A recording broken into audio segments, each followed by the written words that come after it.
네, 지난주까지 우리는 창세기 전체의 서론이 되는 부분, 즉 1장 전체와 2장 3절까지의 말씀 속에 들어있는 그 하나님의 이 구속의 복음을 들었습니다. 그러니까 지난주까지 배운 것은 창세기 전체의 서론입니다. 이제 오늘부터 창세기의 본론 부분으로 들어가게 됩니다. 우리가 수요일날 구속사적 성경 개관에서 배웠듯이 창세기에는 10개의 이 톨레봇으로 이루어져 있다고 말씀을 드렸죠. 우리말 성경의 이 톨레봇이라고 하는 단어가 내력이랄지 계보, 족보 또는 세대, 역사, 옛날에는 후예 이렇게 다양하게 번역되어 있습니다. 그래서 오늘 제가 여러분에게 설교 시간에 이 족보, 세대, 계보 이렇게 사용하지 않고 톨레봇이라고 하는 히브리어 명칭을 그대로 사용하도록 하겠습니다. 오늘부터 살펴볼 우리가 창세기 2장 4절에서 4장 26절까지가 바로 이 첫 번째 톨레봇에 해당하는 본문입니다. 오늘 본문 4절을 보게 되면 이것이 천지가 창조될 때에 하늘과 땅의 내력이니 하고 여기에서 톨레봇을 내력이라고 이렇게 표현하고 있습니다.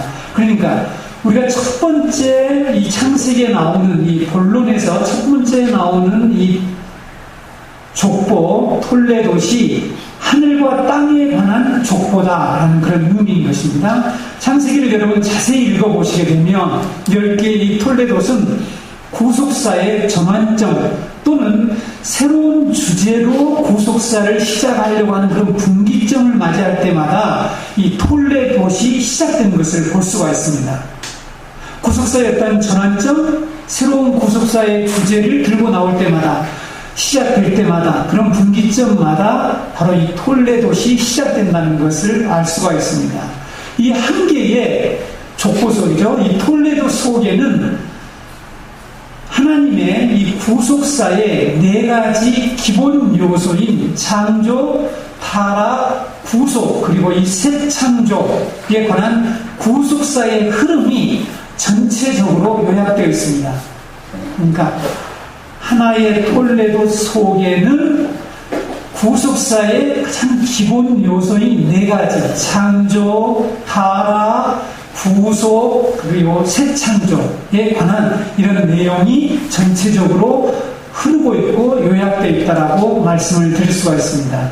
창세기는 이런 이 톨레봇의 구조를 통해서 창세기 3장 15절에 여인의 후손으로 오실 구속사의 주인이신 예수 그리스도까지 연결하고 있는 것을 볼 수가 있습니다. 뿐만 아니라 장차 예수 그리스도를 통한 구속의 이 약속의 성취에 대한 기대와 이 소망이 각 톨레봇 안에 점진적으로 게시되어 있습니다. 예수 그리스도를 통하여서 성취될 이 구속의 이 약속에 대한 이 기대들을 우리가 이 톨레봇을 통해서 보아야 합니다. 우리가 사실은 이렇게 말씀을 계속해서 듣는 이유가 바로 여기에 있죠. 하나님이 우리에게 보여주시는 그런 소망, 하나님 우리에게 바라보게 하시는 장차 이루어질 이 구속사 안에서 완성될 하나님의 그 약속들을 우리들이 계속해서 바라보도록 하기 위해서 말씀하고 있습니다. 근데 이것을 구체적으로 우리에게 보여주고 있는 내용이 각 톨레봇이라고 하는 사실입니다. 그러므로 우리는 창세기의 이 10개의 톨레봇을 읽을 때에 이와 같은 내용을 기억하면서 어떻게 하나님께서 각 톨레봇에서 그리스도와 그가 하실 구속 사역을 예표하고 있는지 그리고 재창조 사역을 어떻게 펼쳐나가는지를 볼 수 있어야 합니다. 성경이 재미있겠죠? 저는 오늘도 이 성경 본문의 내용을 끊어야 되겠구나. 너무 내용이 많아서 너무 중요한 내용들이 많은데 어떻게 하지? 하는 이런 고민들이 너무 많습니다. 물론 저는 그 내용들을 이렇게 깨달고 배웠을 때에 너무너무 감격하죠. 이런 내용들이 이 말씀 안에 들어있구나. 여러분 여기서 제가 한 가지 말씀드리고 싶은 것은 많은 이 신자들이 우리 성도들이 참 막연하고 이 감정적인 신앙에 근거한 그런 그 믿음들을 가지고 있는 것을 볼 수가 있습니다. 감정적이죠. 또 그것이 좀 막연하고 구체적이지 않는 그런 신앙들을 이렇게 붙들고 있는 것 같아요. 여러분들은 창세기 안에 나타난 이 하나님의 구원 계획을 구체적으로 배워서 이런 감정적이고 또 심지어는 환경에 의해서 자주 요동하고 움직이고 사라져버리는 일시적이고 극히 순간적인 그러한 이 신앙에서 이제 탈피해서 하나님의 구원에 대한 이 구체적이고 확고한 그러한 이 믿음 또 소망을 품고 하나님이 반드시 이루시겠다라고 이렇게 구체적으로 반복해서 말씀하시는 이 내용들을 잘 듣고 그런 구원의 믿음을 가지시기를 바랍니다. 창세기 2장은 인간 창조에 관한 상세한 내용을 기술하고 있습니다. 하나님은 출애굽한 이스라엘 백성들에게 하나님의 구원 계획을 설명하시고자 하나님이 구원하실 그 구원의 계획을 설명하고자 창세기를 기록했다라고 제가 말씀드렸죠. 그래서 이 구원이란 인간을 본래 창조의 목적으로 회복시키는 것, 즉 인간을 처음 창조하셨을 때의 사명과 역할로 돌아가게 하는 것임을 제가 설교 시간에 반복해서 누누이 말씀드렸습니다. 구원에 대한 분명한 이해를 가지셔야 합니다. 하나님이 우리에게 본래 우리를 창조하시고 지으시고 하셨던 그 목적계로 돌아가는 것, 이것이 구원이라는 것을 기억하셔야 합니다. 이런 구원의 이 목적, 구원의 계획을 알려주려고 하나님께서 창세기를 기록하셨다면 창세기 2장도 그러한 맥락에서 그러한 관점에서 우리가 이해하고 해석할 수 있어야 되겠죠. 하나님께서 바로 그 사실을 이스라엘 백성들에게 반복해서 하나님이 즉 창조의 목적으로 돌아가게 하는 것, 이것이 구원이라는 것을 반복해서 강조하고 계신다는 거죠. 2장의 인간 창조에 관한 이 상세한 기록 역시 하나님께서 출애굽한 이스라엘 백성들에게 구원이 무엇인가, 너희가 구원을 받으려면 어떻게 해야 되는가 하는 것을 지금 설명하고 있는 말씀이라는 것입니다. 그래서 인간이란 어떤 존재인가? 왜? 인간의 본래의 모습, 본래의 위치, 본래의 역할과 사명을 깨닫고 거기로 돌아가는 것이 구원이라면 그 내용을 알려줘야 되지 않겠습니까? 그렇죠? 우리가 우리 아이들에게 레고 놀이를 한단 말이죠. 그 레고 놀이를 하려고 하는데 레고의 본래의 형태를 알려주지 않고 흐트러진 것을 그 형태를 보여주고 이렇게 만들어야 돼. 이렇게 너가 지금부터 하는 모든 일들은 바로 너가 지금부터 게임하는 것은 이것을 향해서 가는 거야 하고 그 상태를 보여줘야 되겠죠. 하나님 지금 그것을 하시기 위해서 창세기 2장을 우리에게 주셨다는 것입니다. 그래서 인간은 어떤 존재인가? 인간의 본질이 과연 무엇인가? 인간은 어떻게 구성된 존재인가? 인간이 어떻게 할 때에 산 존재로 살아갈 수 있는가? 그리고 인간에게 본래 주어진 사명이 무엇인가 하는 것을 설명하는 내용이 바로 2장인 것입니다. 그래서 우리는 2장에서 바로 인간 창조에 관한 내용을 정확히 이해함을 통해서 우리는 구원이 무엇인가를 깨달을 수가 있습니다. 여러분, 땅은 왜 은혜를 필요로 하는가? 이것이 오늘 5절, 6절에 나와 있는 내용이죠. 사람의 본질은 무엇이고 인간은 어떤 존재인가 하는 것이 7절에 나와 있고요. 에덴 동산에 이제 창설하신 내용, 그래서 거기에다가 우리 인간을 두셨죠. 이것이 주의 뜰입니다. 다음 주에 설명하겠지만 하나님의 이 뜰에 사람을 두셨죠. 그리고 사람에게 주어진 사명이 무엇인지 16절, 17절에 나와 있고 2장의 마지막 부분에는 바로 이 여자의 창조에 관한 내용이 나와 있습니다. 그래서 이렇게 창세기 2장은 인간에 관한, 인간 창조에 관한 그런 내용들을 말씀하고 있습니다. 많은 사람들이 창세기 1장에 인간 창조에 관한 말씀이 나와 있는데 2장에서 다시 인간 창조에 관한 이런 기사를 보고는 1장에 대한 보충 설명으로 생각하는 그런 사람들이 있습니다. 또 다른 부류의 사람들은 이 학자들이라고 볼 수가 있는데 이 사람들은 인간 창조에 대한 창세기 1장과 2장의 내용이 각각 다르지 않나요? 그렇죠? 하나님의 형상으로 지음받았다라고 말씀하고 있는데 2장에 와서는 흙으로 사람을 만드셨다 이런 내용이 나오지 않습니까? 이렇게 1장과 2장이 각기 다른 이유는 고대 근동의 이 창조 설화들의 다른 자료들, 각기 다른 자료를 창세기가 가져왔기 때문이다. 이런 주장을 합니다. 그래서 하나님이 우리에게 주신 일관되고 통일성 있는 이 구속의 진리를 이렇게 당시 어떤 자료들을 가져와서 이렇게 성경을 엮었기 때문이다 라고 하는 이렇게 성경의 구속의 진리를 부정하는 사람들이 있습니다. 그러나 그런 내용이 얼마나 잘못되었는지를 우리는 이 창세기 2장 강의를 통해서 깨달을 수가 있습니다. 1장과 2장의 인간 창조에 관한 기사가 단지 사람이 어떻게 창조되었다는 것을 말하려고 하는 것이 아니죠. 인간이 무엇을 필요로 하는 존재이며 인간의 본질과 인간의 가치와 역할에 대하여서 하나님이 지금 다른 각도에서 설명을 하시려고 하는 것이죠. 구원에 대해서 좀 더 풍성하게 이스라엘 백성들이 그리고 오늘 우리들이 이해할 수 있도록 하시기 위해서 이렇게 다른 각도에서 인간 창조에 대해서 말씀을 하고 있는 것입니다. 이제 본문 내용을 우리가 하나하나 살펴보면서 인간 창조 속에 담긴 하나님의 구원 메시지를 들어보도록 하겠습니다. 5절 6절 말씀을 보게 되면 여호와 하나님이 땅에 비를 내리지 아니하셨고 땅을 갈 사람도 없으므로 들에는 초목이 아직 없었고 밭에는 채소가 나지 아니하였으며 안개만 땅에 올라와 온 지면을 적셨더라 이렇게 말씀하고 있죠. 5절 6절은 신학자들이 이 본문을 해석하는데 대단히 어려워하는 그런 말씀입니다. 오늘도 제가 차에서 오면서 우리 아들하고 우리 아내한테 제가 이 말씀을 그대로 읊으면서 이 말씀의 의미가 뭘까? 라는 질문만 던지고 교회로 왔습니다.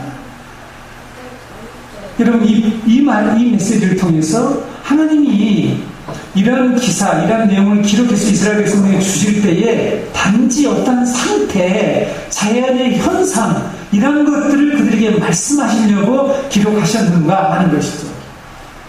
어찌됐든 우리는 이 말씀을 그냥 넘어갈 수가 없습니다. 저도 제 성격상 절대 넘어가지 않습니다.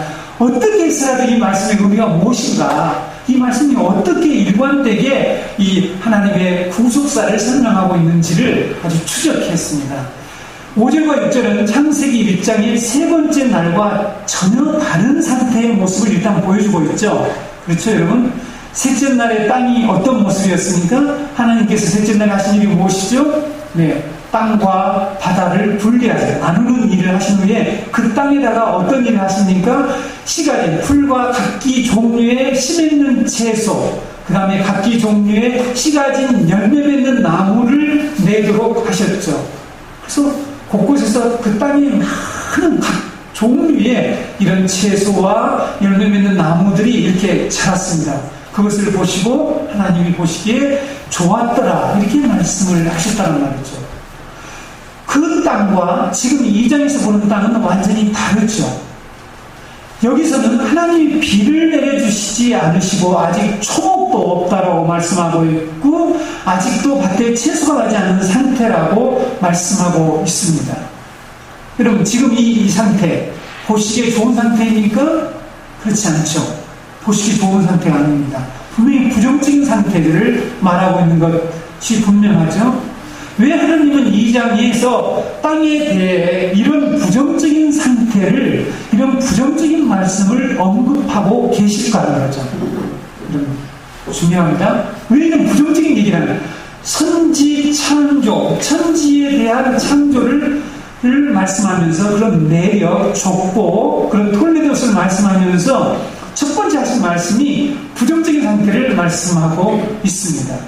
이 질문을 우리가 오늘 풀어나가야 되겠죠. 그리고 6절에서는 안개만 땅에서 올라와 온 지면을 적시고 있다라고 기록하고 있습니다.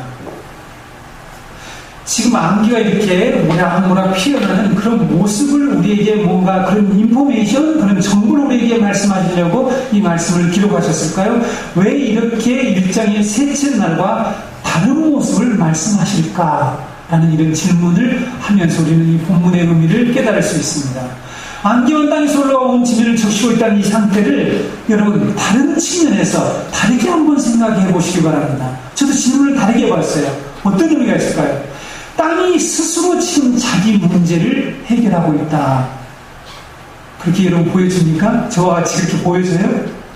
왜 그럴까요? 하늘에서 비가 내리지 않는다는 말씀이 있잖아요. 하늘에서 여호와께서 아직 비를 내려주시지 않으니까 땅에는 지금 초목도 없고 채소도 없다. 그런데 땅에는 안개가 이처럼 땅에서 올라와서 지면을 적시고 있다라는 이런 말씀을 한단 말이죠. 이것은 어떤 자연적인 현상을 우리에게 말해주는데 하나님 목적이 있지 않겠죠. 그런 자연적인 현상을 뭐하러 기록하셨겠어요. 이것은 분명히 하나님이 우리에게 전하고자 하는 어떤 중요한 메시지를 이 속에 담았다는 거죠. 땅이 스스로 자기의 문제를 해결하고 있는 모습. 왜? 하늘에서 비를 내려주지 않기 때문에. 근데 여러분, 땅이 언제까지 자신의 문제, 물이 없는 이 문제를 땅 스스로가 해결할 수 있을까요? 없죠. 그렇죠? 안개가 온 지면을 덮고 있지만 그 안개는 해가 뜨면 순식간에 사라져버리게 되고, 그래서 이 땅은 전혀 수분을 받을 수 없는 그런 상태이기 때문에 황무지가 되어버리고 채소나 이런 초목을 낼 수가 없는 상태가 되겠죠.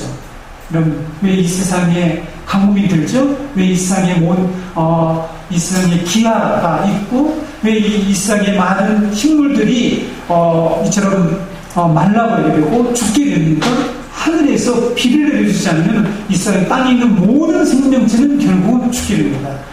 요즘 우리나라에 비가 오지 않아서 걱정이 태산이죠. 네.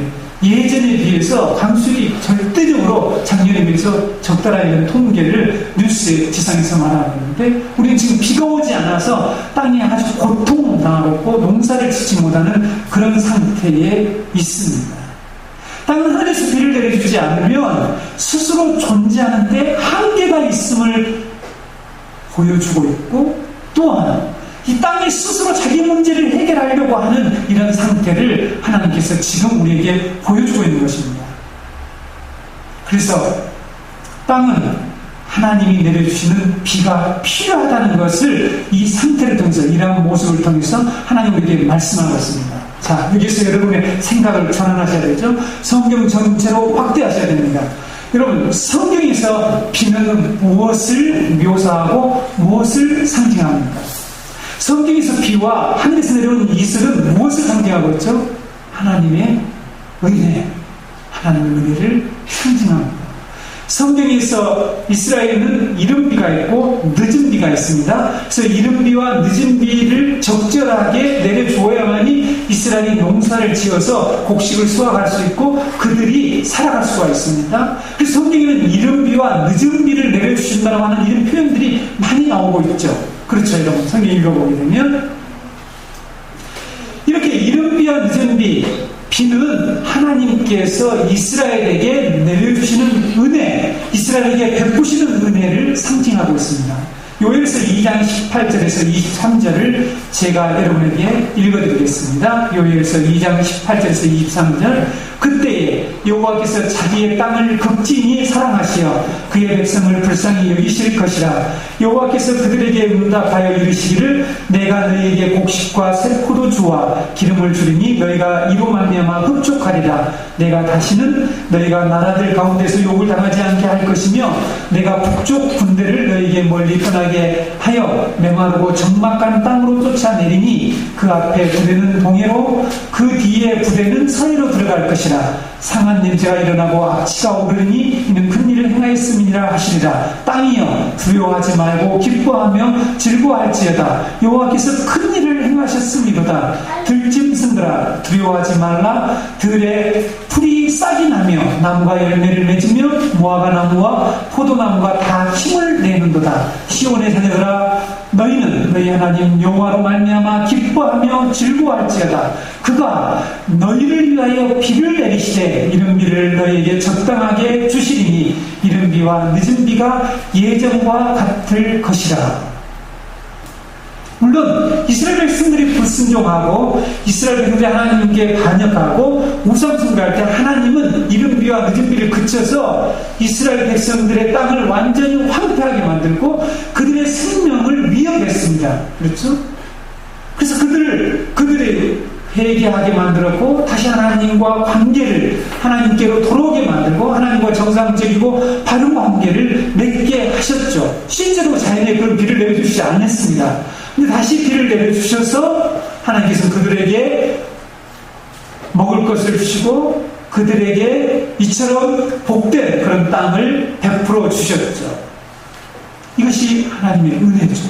하나님의 은혜를 베풀어 주신 그 사건이 이른 비와 늦은 비를 주신 사건이라고 성경은 말씀하고 있습니다. 그래서 여러분, 지금 오늘 창세기 2장에서 인간 창조에 앞서서 먼저 하나님께서 우리에게 말씀하시고자 하는 것은 하나님이 이렇게 초목도 나지 않고 채소도 없는 이런 땅에 하나님의 이런 땅이 하나님의 은혜를 필요로 한다라는 사실을 말씀하고 있는 거죠. 그래서 여러분, 창세기는 지금 계속해서 하나님의 창세기 1장 1절 외에는 하나님의 구속사역, 재창조사역을 말씀하고 있는 것이 2장에서도 우리는 다시 확인됩니다. 하나님께서는 은혜를 베푸셨죠. 여러분, 2장에 어떤 내용이 나옵니까? 그 내용이 바로 우리가 다음 주에 살펴볼 하나님은 이렇게 초목이 나지 않고 채소가 없는 이 땅에 에덴 동산을, 여호와의 동산인 에덴 동산을 창설해 주시고 그곳에 보기에 아름답고 보기에 좋은 나무를, 먹기에 좋은 나무를 나게 하셨고 그곳에 네 강을 하나님께서 만들어 주셨죠. 비손강과 기온강과 히델강과 유브라데 강을 흐르게 하셔서 온 땅을 둘러서 땅을 적셨다라고 말씀하고 있습니다. 이것이 바로 하나님이 베푸신 은혜를 말씀하고 있죠. 여러분, 이 하나님의 은혜가 요한계시록에 가면 그대로 나타납니다. 완성되죠. 그 베푸신 은혜로 인하여서 다시 한번 이 생명수의 강이 흐르는 요한계시록. 그래서 여러분, 요한계시록은 창세기에서 우리에게 소개하고 있는 모든 내용, 기사, 이 사건들, 질문들이 요한계시록 마지막에 가서는 전부 해결되는 것을 볼 수가 있습니다. 그래서 여러분, 첫 번째 하늘과 이 땅의 족보에서, 톨레봇에서 하나님께서 말씀하시는 메시지는 사람, 이 땅, 세상은 하나님의 은혜가 필요하다라는 것을 말씀하고 있습니다. 하나님의 은혜의 필요를 아는 자만이 바로 하나님의 구원을 사모하게 되겠죠. 그렇죠. 이스라엘 백성들에게 하나님의 은혜가 필요한 땅에 대한 설명을 지금 말씀하고 있는 것입니다. 그 다음에 우리는 7절에서 인간이 어떤 존재인가에 관한 말씀을 들을 수가 있습니다. 여호와 하나님이 땅에 흙으로 사람을 지으시고, 이렇게 7절에서 사람이 어떤 존재인지, 어떻게 무엇으로 만들어졌는지, 즉 무엇으로 만들어졌다는 것은 인간의 본질이 무엇인지 에 대해서 말씀해 주고 있습니다. 인간이 어떤 존재인가? 첫 번째, 인간은 땅의 티끌로 만들어진 존재라고 오늘 7절에서 말씀하고 있습니다. 여호와 하나님이 땅의 흙으로 사람을 지으시고라고 이렇게 말씀하고 있죠. 여기서 여러분, 이 땅의 흙이라고 하는 이 말의 히브리의 의미를 정확히 아는 것이 매우 중요합니다. 제가 늘 안타까워하는 게 있는데 왜 성경을 이렇게 일관성 있게 표현하지 않았을까? 어느 곳에서 땅의 티끌, 어느 곳에 땅의 먼지, 어느 땅의 흙, 이렇게 각각이 다르게 번역을 해버렸어요. 이게 땅의 흙이라고 하는 히브리어는 아파르민, 아다마, 이 아다마라고 하는, 여러분, 아담이라고 하는 말이 아다마라고 하는 흙이라고 하는 그 말과 똑같습니다. 흙이라는 말이 원래 아다마예요, 아다마입니다. 그래서 거기서 아담이라는 말이 나왔고요. 여기서 아파르민 아다마라고 하는 이 말은 땅의 먼지, 땅의 티끌로 만들었다는 뜻이죠. 땅의 먼지, 땅의 티끌이라는 뜻입니다. 하나님께서 우리 인간을 땅의 흙으로 만들었다고 오늘 창세기 7절에서 2장 7절에서 말씀하고 있는데, 이 의미는 먼지라는 뜻이라는 거죠. 티끌이라는 그런 의미입니다. 우리가 하나님의 구원의 복음을 깨닫고 하나님이 베푸신 은혜의 구원을 받아들이려면 어떻게 해야 될까요? 여러분 한번 잘 생각해 보세요. 사람들이 어느 때 복음을 잘 받아들였죠? 사람이 언제 하나님께 돌아옵니까? 언제 하나님을 찾습니까? 하나님의 구원을 언제 부르짖습니까? 하나님 우리를 구원해달라 이렇게 하나님께 간구합니까? 언제 그럴까요? 인간이 더 이상 힘을 쓸 수 없는 아주 무력한 존재라는 사실을 깨달을 때에, 자기 힘으로는 아무것도 할 수 없다는 것을 깨달을 때에, 자신이 어떤 존재인가를 우리말로 하면 요즘 말로 인식했을 때, 그래서 여러분 우리가 하나님이 베푸신 이 은혜의 구원을 받아들이려면 무엇보다도 먼저 인간이 어떤 존재인가, 사람의 본질이 무엇인가 하는 것을 깨닫도록 해주어야 합니다. 하나님이 바로 이스라엘 백성들에게 그 일을 지원하고 계시는 거죠.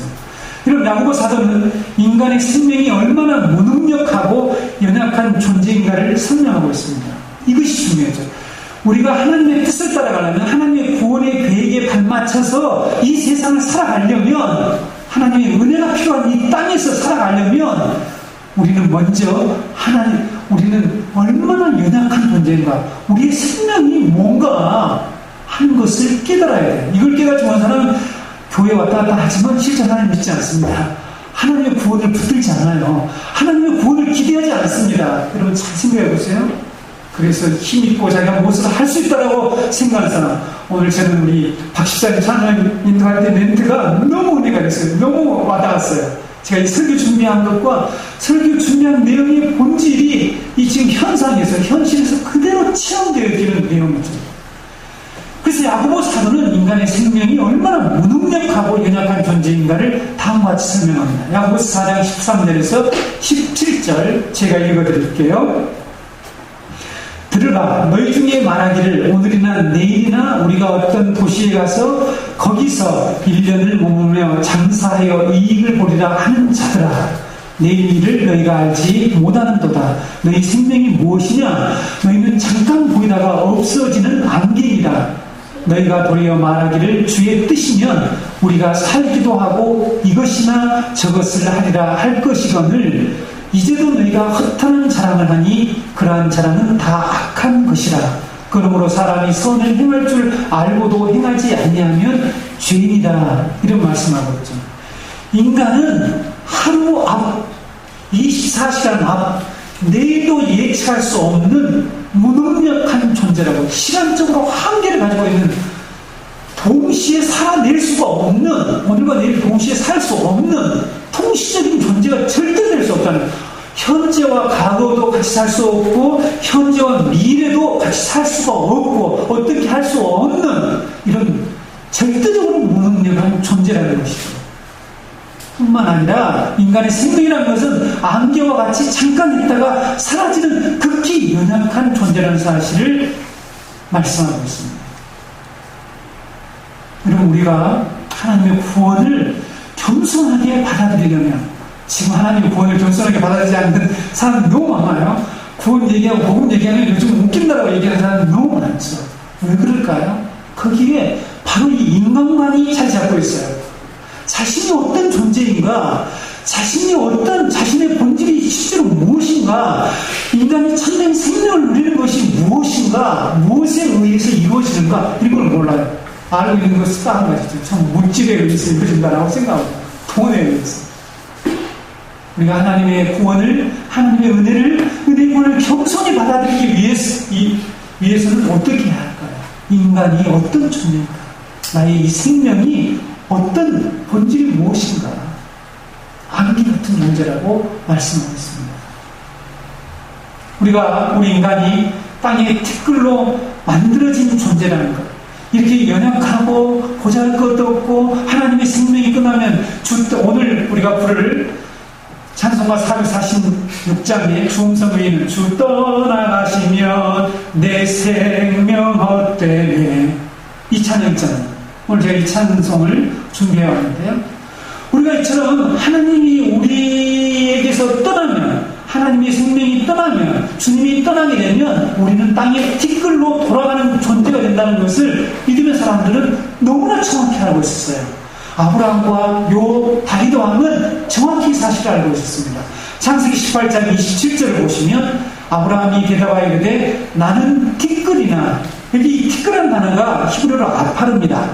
티끌이나 재와 같사오니, 재 있잖아요. 재는 에페르라고 하는데 아파르 에페르이네요. 예, 티끌 하나씩 외워두세요. 티끌 재, 이게 아파르 에페르인데 아파르 같은 존재라는 거죠. 아파르와 티끌이나 재와 같사오니 감히 죽게 아니나이다, 이런 고백을 합니다. 아브라함이 알고 있었어요. 자기가 어떤 존재라고요?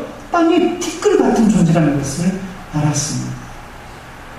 욥기 10장 9절에 보게 되면 기억하옵소서 주께서 내 몸 지으시기를 흙을 뭉치듯 하셨거늘 다시 나를 티끌로 돌려보내려 하시나이까.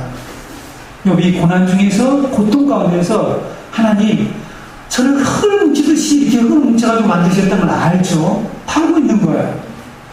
그래서 나를 다시 티끌로 돌려보내려고 하십니까? 라고 자기가 지금 죽음 직전에 있는 이 상황을 묘사하고 있습니다. 자신이 티끌로 돌아간다는 사실을 정확히 알고 있었죠. 다윗은 하나님이 우리가 어떤 존재인 걸 너무나 잘 알고 계신다는 것을 다음과 같이 고백하고 있습니다. 시편 103편 13절에서 18절을 여러분 보시게 되면 제가 읽어드릴게요. 아버지가 자식을 긍휼히 여긴 같이 여호와께서는 자기를 경외하는 자를 긍휼히 여기시나니 이는 그가 우리의 체질을 아시며 우리가 단지 먼지뿐임을 기억하시미로다. 여기 먼지뿐임이, 이 먼지가 바로 아파르입니다. 티끌입니다. 오늘 땅의 흙으로 우리를 만드셨다고 할 때 이 흙이라고 하는 단어가 바로 똑같이 여기서는 먼지라고 하는 로 표현하고 있습니다. 15절에는 인생은 그 날이 풀과 같으며 그 영화가 들의 꽃과 같도다. 그것은 바람이 지나가면 없어지나니 그 있던 자도 다시 알지 못하거니와 여호와의 인자하심은 자기를 경외하는 자에게 영원부터 영원까지 이르며 그의 의는 자손에게 이르리니 곧 그의 언약을 지키고 그의 법도를 기억하여 행하는 자에게로다. 먼지 같은 이 존재가 바람이 불면 날아가 버려서 자기가 있던 자리도 어딘지도 알지도 못하는 이런 존재가 영원히 살 수 있는 길이 딱 한 가지 있다라고 이 다윗 왕이 고백하고 있습니다. 그것이 무엇입니까? 바로 하나님의 언약 하신 그 법도를 기억하고 행하는 자, 이 사람이 영원히 존재한다라고 말씀하고 있습니다. 이렇게 아브라함, 욥, 다윗은 자신이 먼지 같은 존재라고 하는 사실을, 티끌 같은 존재라는 사실을 정확히 알고 있었습니다. 그래서 그들은 하나님의 구원을 사모했고 하나님의 구원을 바라보았습니다.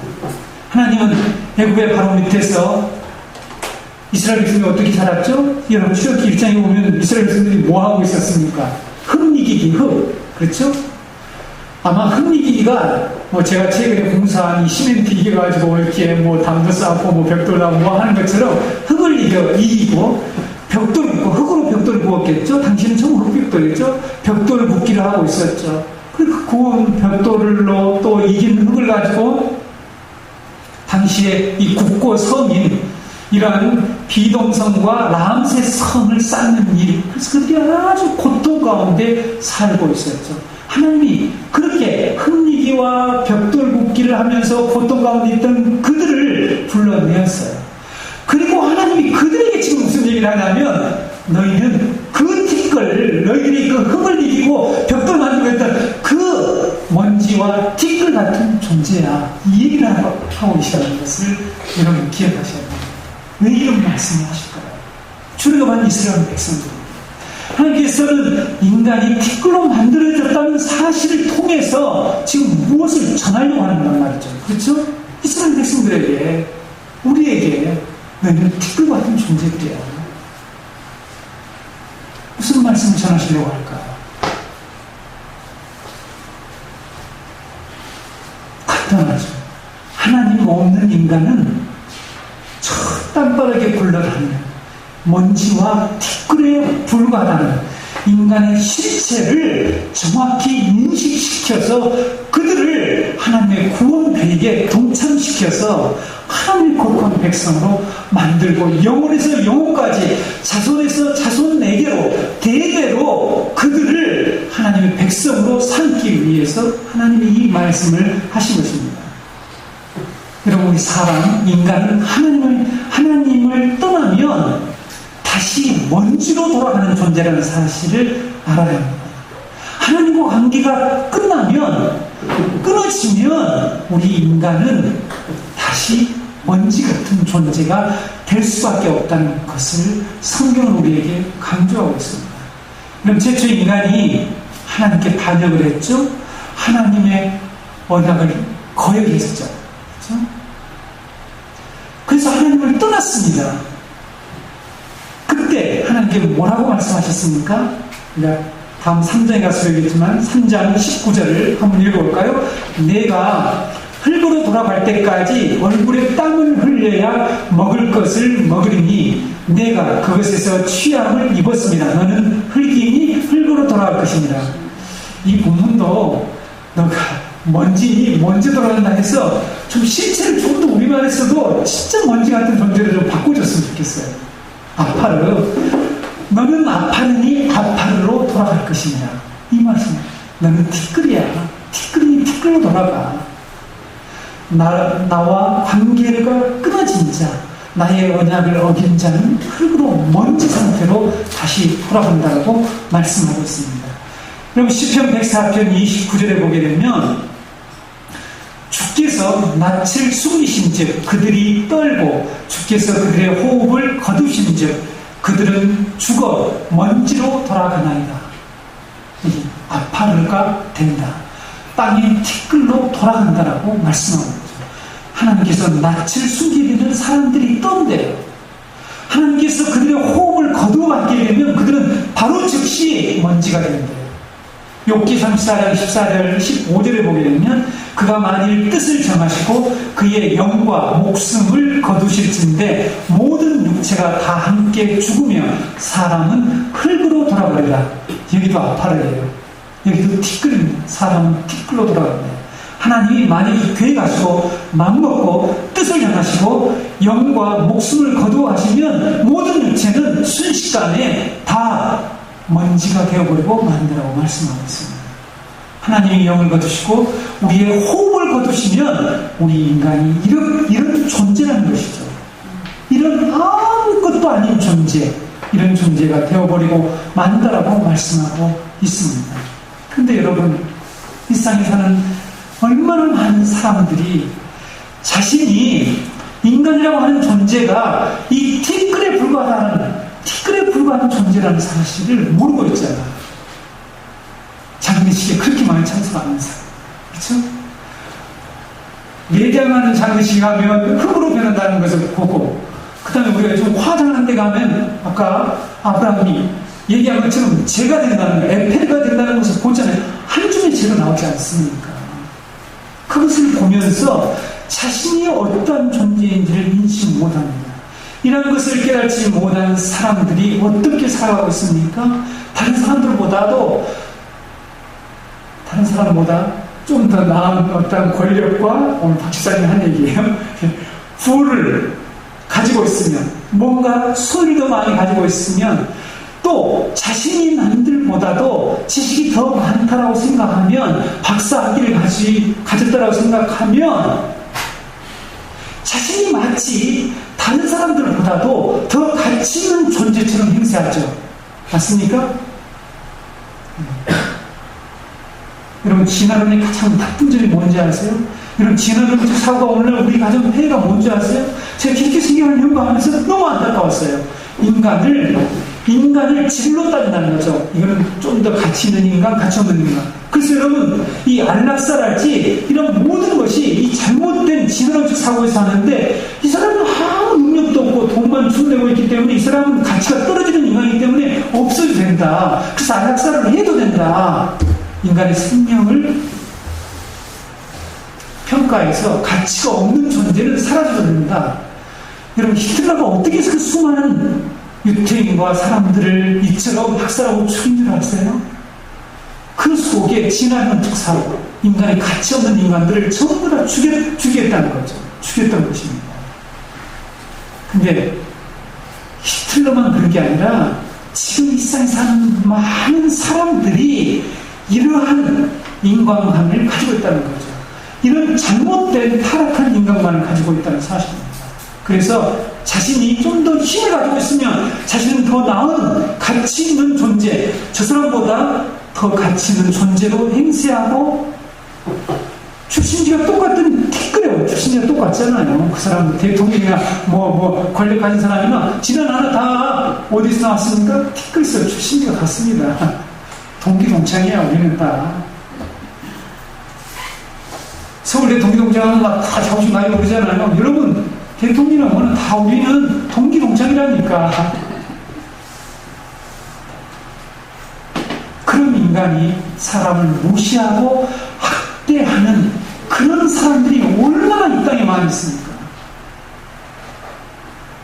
저는 항상 이 상황에서 마음이 아픈 게 있어요. 세상 사람들은 좋다.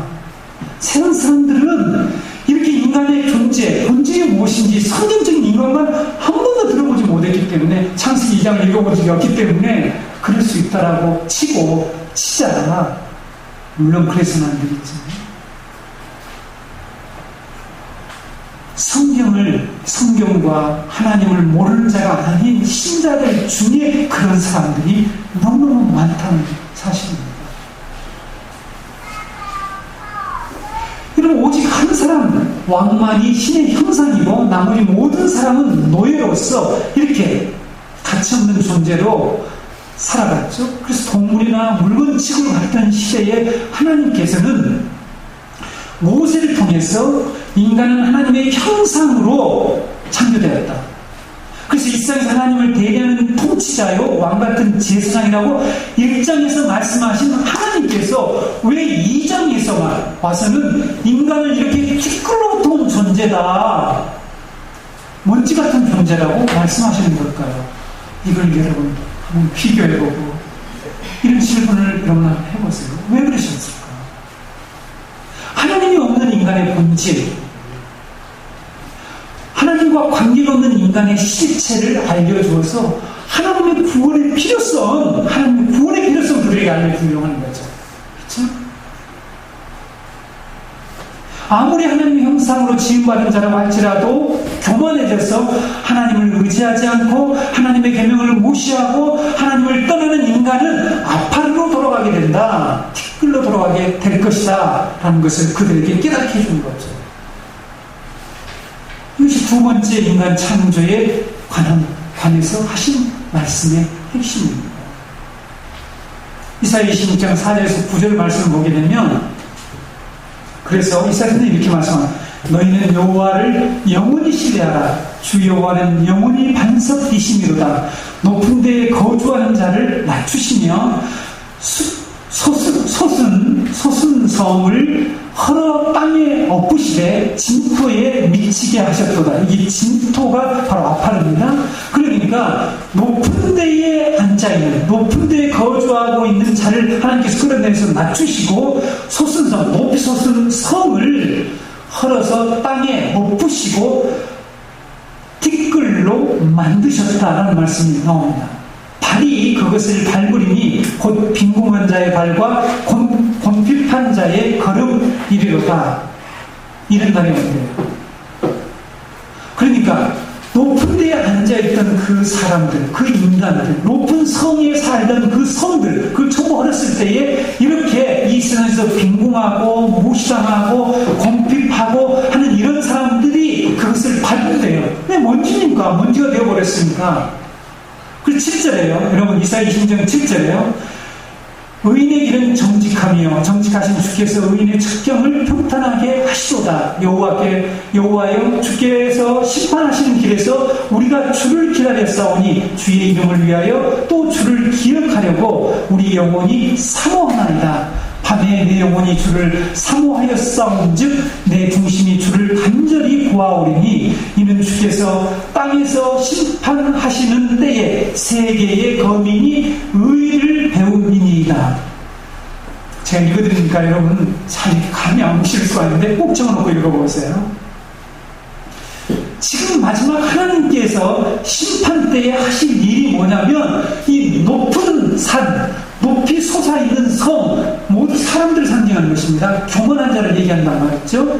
자기 인간의 실체, 본질, 자기 어떤 존재인지를 알지 못하고 다른 사람을 억누르고 압박하고 죽이고 핍박하고 학대하고 무시하고 조롱하고 자기는 마치 더 존재가 더 가치 있고 더 나은 뭔가 더 귀한 존재고 다른 사람들은 가치 없는 존재로 이렇게 생각했던 이 모든 사람들을 하나님이 심판하신대요.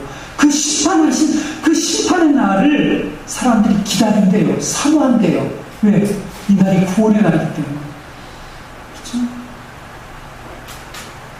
그래서 밤에 내 영혼이 주를 사모한대요.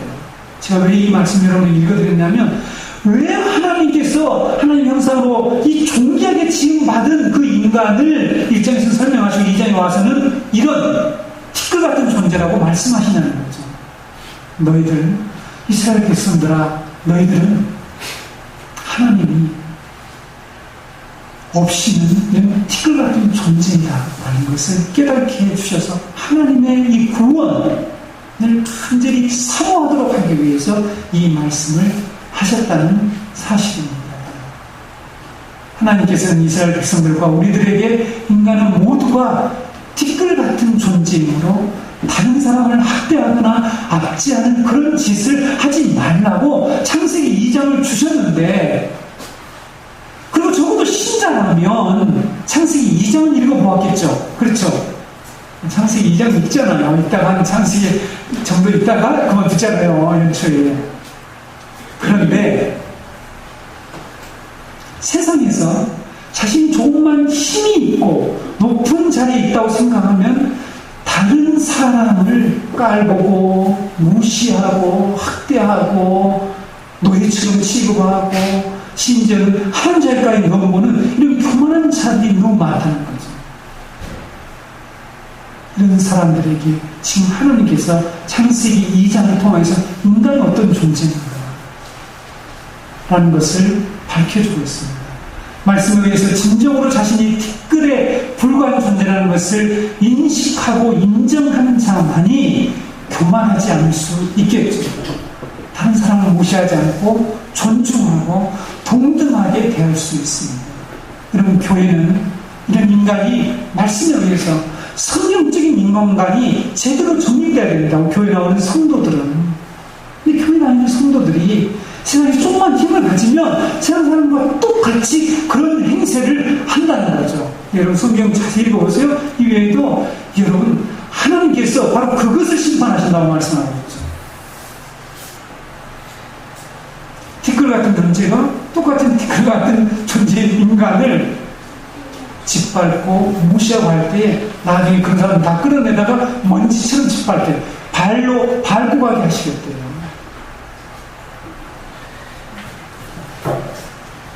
그럼 우리는 교만한 자가 되어서는 안 됩니다. 가난하다고 힘이 없고 권력이 없는 자라고 짓밟거나 조롱하거나 학대하면 하나님은 반드시 그런 자를 심판하신다고 말씀하고 있습니다. 오늘날 우리 그리스도인들이, 이 신자들이 이런 일을 행하는 것은 너무너무 마음 아픕니다. 저는 학교 다닐 때부터 핸디캡 있는, 구체적으로 좀 뭔가 소아마비거나 이런 사람을 무시하고 하는 사람을 저는 아주 혐오했습니다. 사실 제 친구 하나가, 설교 듣나가, 제 친구 하나가 아주 키가 조그만데 대학 다닐 때 계속 그 친구를 놀리고 하는 거예요. 주변의 친구들이. 그거에 대해서 저는 아주 못마땅했죠. 얼마나 상처를 입겠어요. 저도 키가 작아서 상처 입으니까 키가 더 얘기하지 마세요. 남의 핸디캡, 남의 이런 상처들을 짓밟고 그걸 가지고 무시하는 그런 사람은 하나님께서 반드시 심판하시겠다라고 말씀하고 있습니다. 우리는 하나님 앞에서 겸손해야 합니다. 우리 안에 있는 생기는 하나님께서 언제든지 거둘 수 있는 것이고, 우리가 생기를 받았다고 해서 우리가 우리 안에 우리 자체에서 생명을 만들어내지 않아요. 여러분, 고린도전서 15장에 가게 되면 58절에 가게 되면 아담은 생명이 되었지만 예수 그리스도는 살려주는 영이 됐다. 이런 말씀이 있어요. 그렇죠? 아담은 하나님의 호흡을 불어넣어줘서 생기를 불어넣어서 산영이 되었어요. 생명이 되었다는 것입니다. 산영, 생명 같은 말인데 살아있는 존재가 됐습니다. 만약에 하나님께서 그 호흡을 거두어가시면 그는 바로 죽게 되고 먼지로 돌아갑니다. 우리 안에 있는 이 생기는 영원하지 않아요. 언제든지 사라질 수 있는, 언제든지 하나님이 거두어 가시면 가실 수 있다는 사실을 깨달아야 합니다. 하나님이 우리 코에서 당신의 호흡을 거두시면 우리는 먼지로 돌아가 버리게 된다는 거죠. 그래서 계산할 가치조차 없는 존재로 전락해 버립니다.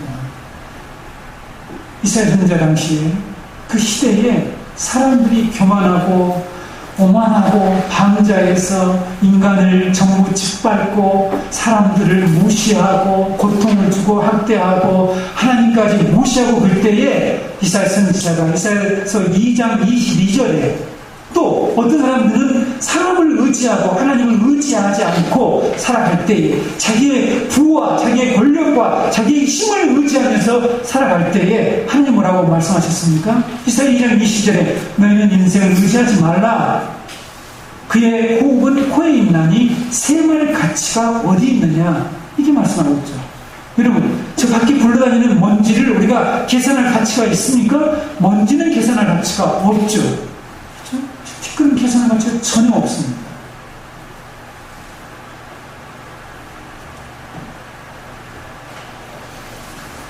그런데 오늘 많은 사람들이 이런 하나님의 창세기 속에 담겨진 이 복음을 깨닫지 못하고 인간을 의지하거나 자신의 힘이나 권력을 사용해서 자기의 생명을 유지하려고 하는 것뿐만 아니라 사람들을 학대하는 것, 이것은 하나님 앞에 큰 범죄인 것입니다.